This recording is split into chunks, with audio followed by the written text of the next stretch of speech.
Le Québec, un immense territoire de beauté naturelle. Un terrain de jeu sans fin pour qui cherche l'aventure.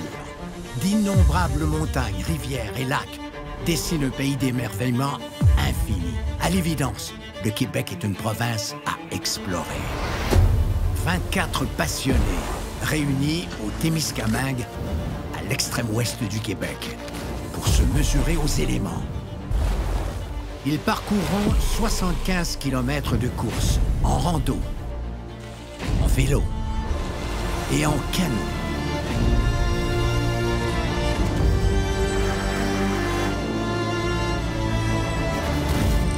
« 24 passionnés, 12 familles,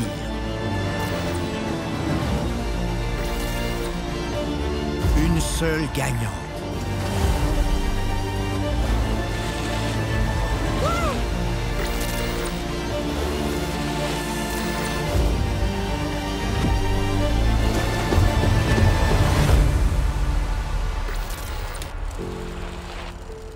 Depuis 20 ans, Endurance Aventure fait découvrir le Québec aux athlètes de la planète par l'entremise de ses courses d'aventure et d'endurance. Ces rendez-vous ont fait éclore une culture de l'aventure dans la nature au Québec au point de devenir un phénomène. C'est une longue histoire, Endurance Aventure. Ça a commencé dans les années 90. Mon ami, puis qui est mon associé, Daniel Poirier, voulait faire une course d'aventure, un raid d'aventure. Ça n'existait pas au Canada. Puis c'est commencé comme ça. Un jour, on s'est dit, c'est ça qu'on va faire dans la vie. Ça fonctionne bien, on a des bonnes idées. Puis, fait que c'est né de la passion du sport des courses. Puis c'est devenu notre entreprise, une façon de vivre. Quand la COVID est arrivée, pour nous, bien, c'est sûr que ça a frappé dur parce qu'en événementiel, ça nous frappait de front. Nous, dans la vie, qu'est-ce qu'on fait? C'est qu'on amène des gens se regrouper ensemble, puis on amène des gens de partout dans le monde se regrouper ensemble. Là, on nous demandait de faire l'inverse, de séparer tout le monde. On dit, ça va pas pantoute avec qu'est-ce qu'on fait. Pour rester en phase avec le paysage des rassemblements sportifs, Endurance Aventure s'est ajusté rapidement et a créé un événement adapté au nouveau monde post-COVID. Puis c'est là qu'on a eu l'idée de faire le Gravel Bikepacking Challenge 500 km. Donc, on a créé un événement en fonction de la COVID. Les gens avaient tellement le goût de bouger, ça a répondu présent tout de suite. Fait que ça nous a forcé un peu à revoir un peu la façon de faire. Puis au lieu que ça soit un gros happening en groupe, bien, on a pensé à un événement qui peut se faire de façon un petit peu plus individuelle. Porté par le succès du Challenge GB500, Endurance Aventure s'est penché sur la relance d'une compétition de raid international, en profitant de l'occasion pour explorer une nouvelle région du Québec. Le Québec, c'est immense. Selon le sport qu'on veut faire, on a plein de choix. Puis c'est ça qui a fait qu'on a pu, à travers les années, aller visiter différentes régions du Québec. Puis chaque région a ses particularités aussi. On regarde les cartes et on dit, bon, bien, quelle région pourrait être bonne pour faire un raid d'aventure? Fait qu'on dit, Témiscamingue, il y a beaucoup de territoires. Ça a l'air fantastique. On est une région à découvrir, on est une terre d'opportunités, on est une terre de possibilités. C'est ce qu'on veut mettre de l'avant avec le raid d'aventure. On a une nature extraordinairement généreuse, une nature diversifiée, une nature de lacs, de rivières, de forêts incroyable. Il n'y a rien comme un raid d'aventure pour faire découvrir un territoire d'aventure nature. On a fait une annonce, c'est qui la famille la plus aventurière au Québec. Ensuite, on s'est mis à recevoir des applications. Ça a amené au premier raid Témiscamingue, qui est le fait de faire ça dans une bulle familiale, bien, ça crée, c'est vraiment une autre dynamique.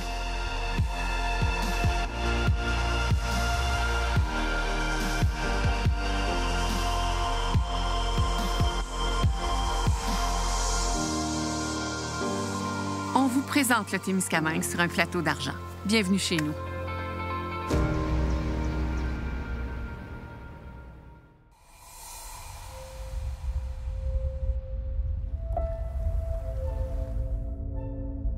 C'est vraiment le moment où le stress tombe.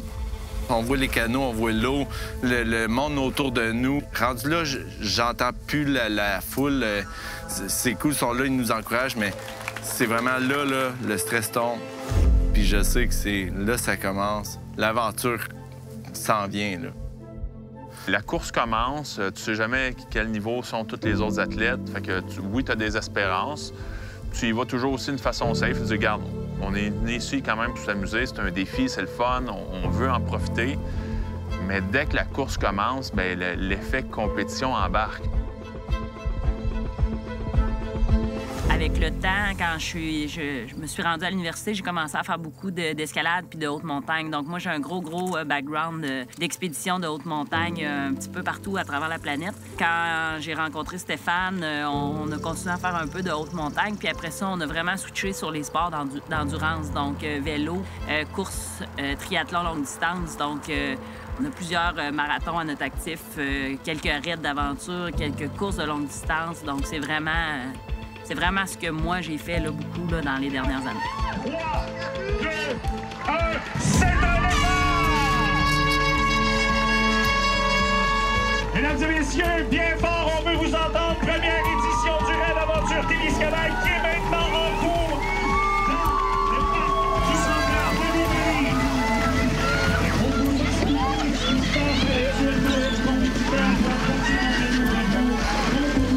Vas-y, assieds-toi, le deuxième.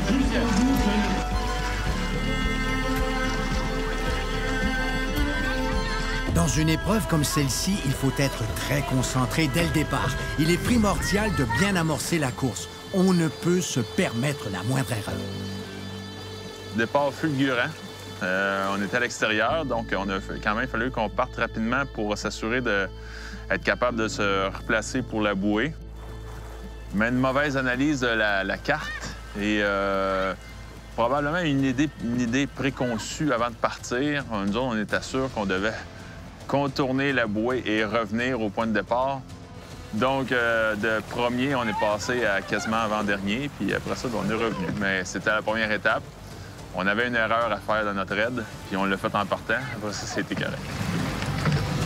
Non!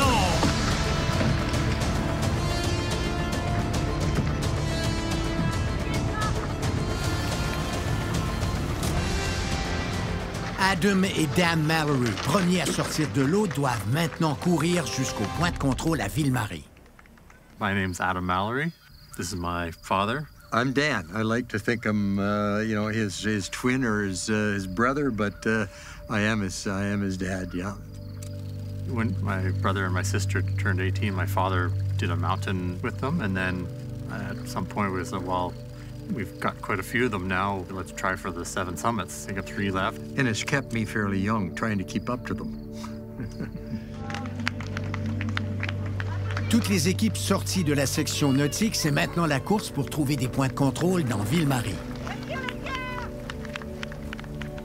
Mon nom, c'est Kathleen Bélanger-Julien. Je viens du Témiscamingue, donc une vraie Témiscamienne pure souche. Puis, je fais le raid avec mon frère, David Bélanger-Julien. Salut! En fait, en 2017, j'ai eu un gros accident avec un tracteur, des blessures multiples, fractures multiples un peu partout. C'est pas vrai que si les médecins m'ont dit que plus jamais j'allais courir, plus jamais j'allais travailler, bien que j'allais m'en tenir à ça. Moi, je me suis dit que la persévérance avait bien meilleur goût, puis que j'allais m'en sortir puis passer au travers de ça. 3 mois plus tard, j'ai recommencé à courir, mais des petits 500 mètres, etc. Puis aujourd'hui, c'est un peu ça que ça signifie pour moi, ce défi-là. C'est la preuve de « Hey, regardez, gang, tout ce que vous m'aviez dit que je serais plus jamais capable de faire, bien, j'ai travaillé comme une débile, j'ai persévéré, j'ai été tête de mule, mais aujourd'hui, j'ai été capable de le faire. » Après les points de contrôle en ville, les concurrents s'attaquent à une section ardue de 15 km en vélo.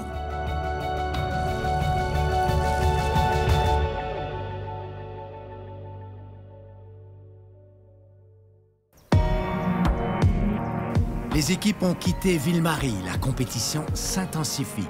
On roule tant bien que mal dans la forêt du Témiscamingue à la recherche des points de contrôle qui y sont dispersés. Dominique Piché et son fils de 16 ans, Raphaël, sont des experts en descente de vélo de montagne, ce qui leur permet de s'installer en tête et d'imposer leur rythme.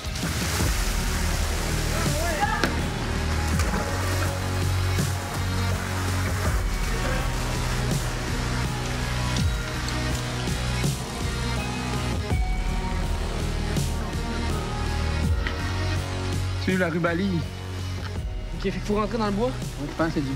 C'est ici, ouais. On va laisser les bikes ici. Non, on va laisser les bikes là-bas. Viens-t'en. Ouais, suivez la rue Balise Rose environ 600 mètres pour attention le non assisté. Un autre tandem père-fils, Adam et Dan, 70 ans, suit en deuxième place. Devant Catherine et Stéphane. Mauvais début en partant. Oh, qu'est-ce que t'as fait? Nous autres, on pensait qu'il fallait tourner en tour de la bouée et revenir. Ta GoPro, là? Bien, la première partie, nous, on a fait... Moi, le vélo, c'est pas ma force. C'est dans un raid, pour moi, c'est ma faiblesse, le vélo. Donc, on a pris le choix, moi et Stéphane, de s'attacher ensemble puis de toujours être attachés aux presses. La première section était assez corsée parce que, mine de rien, quand tu t'attaches, c'est un guess aussi. Ça peut être très dangereux parce que les chutes, moi, je vois seulement 1 mètre en avant de moi. Fait que la première partie de vélo était pas très roulante. Il y avait beaucoup de roches, il y avait beaucoup de sable où on s'enlisait, il y avait beaucoup de montées. Fait que c'était quand même assez technique. On est allé un peu plus avec la prudence. Hein? Après leur déconvenue au départ, Catherine et Stéphane doivent redoubler d'efforts pour rattraper les meneurs. Mais d'autres équipes les talonnent.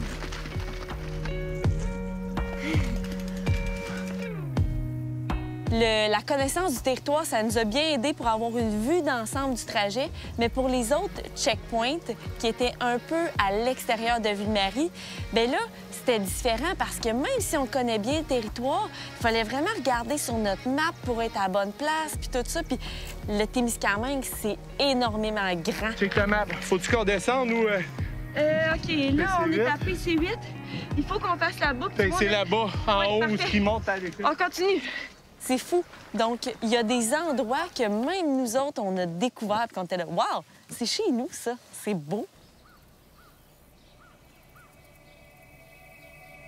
Il y a plusieurs communautés sur le territoire. C'est le territoire Anishinaabe ici. Ils sont très présents, ils utilisent beaucoup le territoire.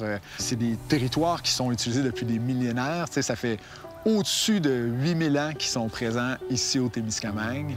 Donc, beaucoup des lieux sont nommés justement en lien avec l'histoire des Premières Nations du secteur, là. La colonisation du Témiscamingue s'est faite par, justement, le lac Témiscamingue, la rivière et tout ça. Il y a eu, justement, tout ce qui traite des fourrures et tout ça, mais après ça, tout ce qui est la drave.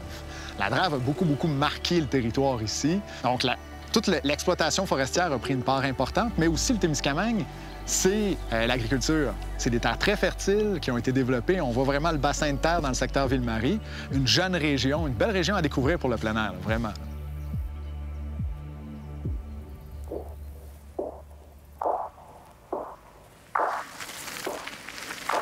What was interesting is how fast my son here was. Once he could get on that bike, he was like a bullet. I'd look up and he'd be long gone. But it was great when you could bike. I mean, bikes are made to be rode.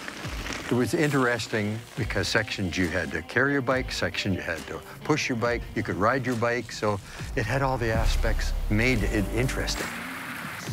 Dominique et Raphaël atteignent le dernier point de contrôle avant de troquer le vélo pour le canot, dans lequel ils effectueront la traversée du lac Témiscamingue, dont la longueur atteint 110 km. The first section, you could tell how far away you were from them. In the paddle part, we calculated they were about 12 minutes ahead. We're basically in second at this point. We're just going to maintain that and just keep going our best pace.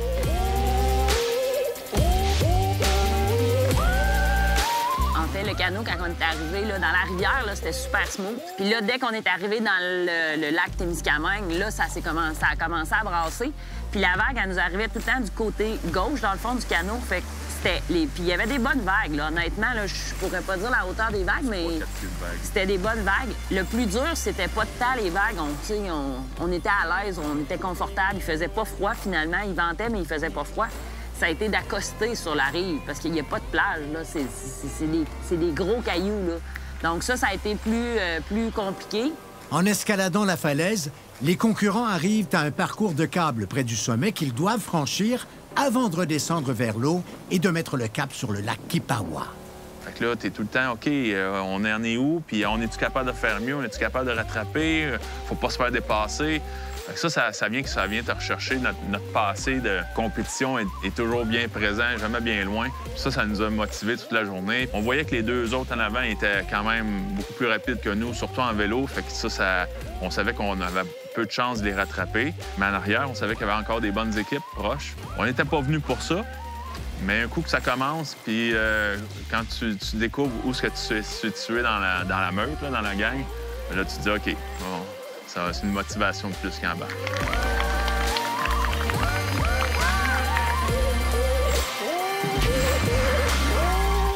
Oh, c'était beau. Il y a du vent. Il y a beaucoup de vent. Il y a de la houle. Alors que les équipes complètent les points de contrôle du lac Kipawa, le poids d'une longue épreuve se fait sentir.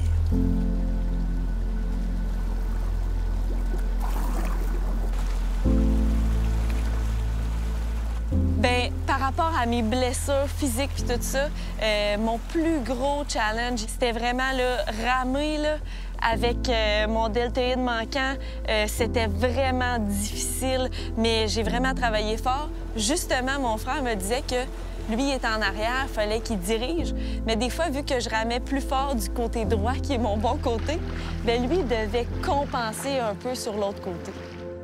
Une navigation habile permet de traverser l'immense lac Kipawa et son labyrinthe d'îles et de baies. There's a few spots that slowed us down a little bit.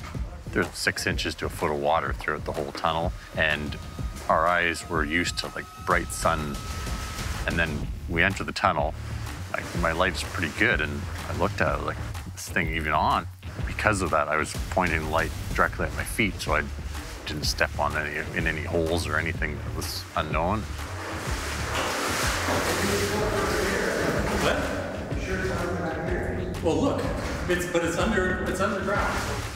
Ended up, the checkpoint was up high on the wall, so we went past it, got to the other end of the tunnel, and was like, okay, we missed it here somewhere.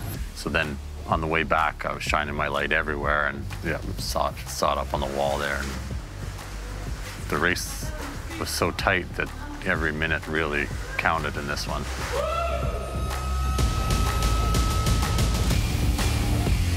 Oh, that was a fun one. We're closing in on first.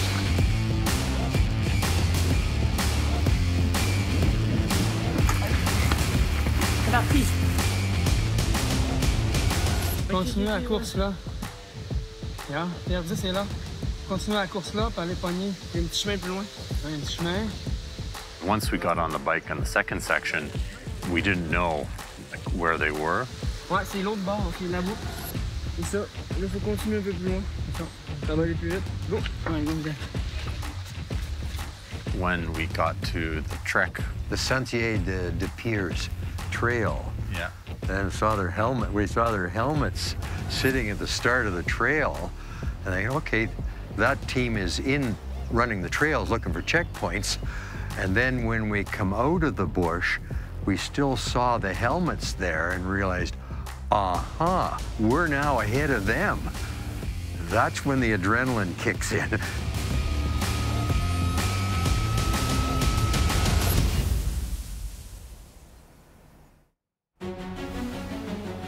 Au moment d'aborder le dernier segment de la course, Adam et Dan sont désormais les meneurs. Ils devront traverser le lac en planche à rame, en paddleboard, et gravir une montagne à pied jusqu'à une tyrolienne. Avec Dominique et Raphaël qui leur soufflent dans le cou, le fait d'atteindre la rive les premiers est une bénédiction. We arrived at the stand-up paddleboard ahead of them, and we were fired up at that point.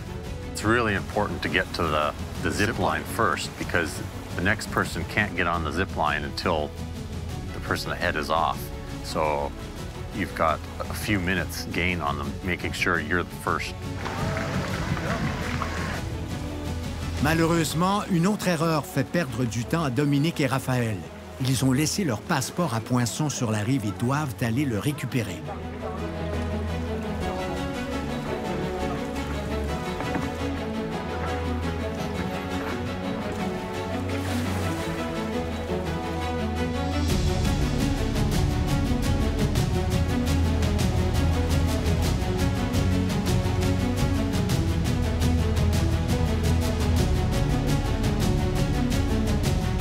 Adem et Dan arrivent les premiers à la tyrolienne.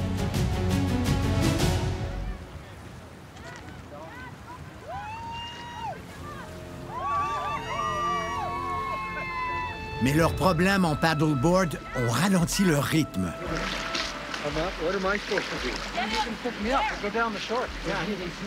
Unfortunately, we're both pretty big, so on the paddleboard, our board was completely submerged. Like, we just had the tip of the board out of the water. It's like dragging an anchor. The other team were a lot lighter, so they were able to paddle faster on the board, and we didn't realize that they were even gaining us.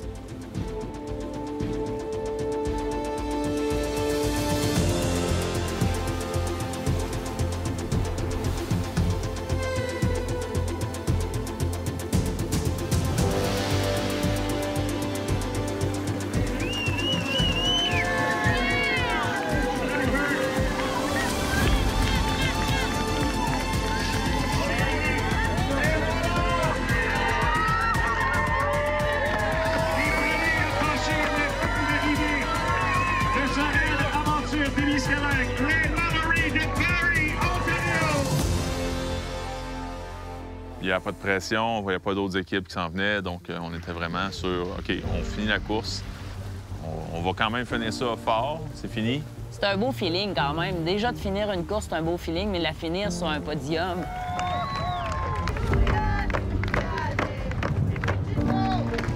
On les applaudit bien fort! Ce que je peux vous dire, c'est que je suis vraiment fière de moi. Puis fière de mon frère aussi, parce que quand on a terminé ça ensemble, bien, j'étais là, wow! Tout le chemin que j'ai parcouru, d'avoir de la difficulté à m'habiller, bien, en fait, de même pas pouvoir m'habiller tout seul, de même pas pouvoir manger tout seul, à là, grimper, faire du vélo, courir, lire ma carte, puis tout ça. C'est fou le chemin que j'ai parcouru, puis j'ai trouvé ça wow! Puis j'ai même l'impression que ça m'a aidée.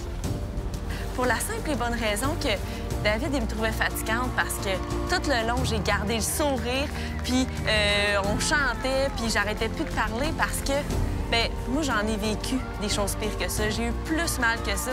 Donc, c'est pas parce que ça fait mal ou parce que c'est dur qu'on va arrêter d'avoir du plaisir. Donc, oui, c'est un gros accomplissement, mais ça nous a poussés plus loin toute la journée aussi. Ah, je suis vraiment nerveuse dans ces courses-là. Donc, ça m'a aidée d'avoir tous ces supporters-là, tous ces gens-là du Témiscamingue, qu'on est une petite communauté, donc qu'on se connaît bien, mais qui étaient là pour nous autres. C'était wow! Puis c'est pour ça aussi qu'on pense que si les prochaines années, il y a d'autres équipes du Témiscamingue qui s'inscrivent, bien, on pense vraiment qu'elles vont aimer ça parce que même si on le connaît, notre Témiscamingue, nous autres, on a découvert autre chose. Donc, les équipes, d'autres équipes de la région vont pouvoir découvrir ça, eux autres aussi, puis profiter de cette expérience-là. Les participants ont eu le privilège de découvrir le plus récent parc national du Québec, situé au cœur du territoire témiscamien. Avec ses lacs sauvages et sa nature exubérante, le Témiscamingue est un paradis pour les sports nautiques et un monde d'aventures exceptionnel.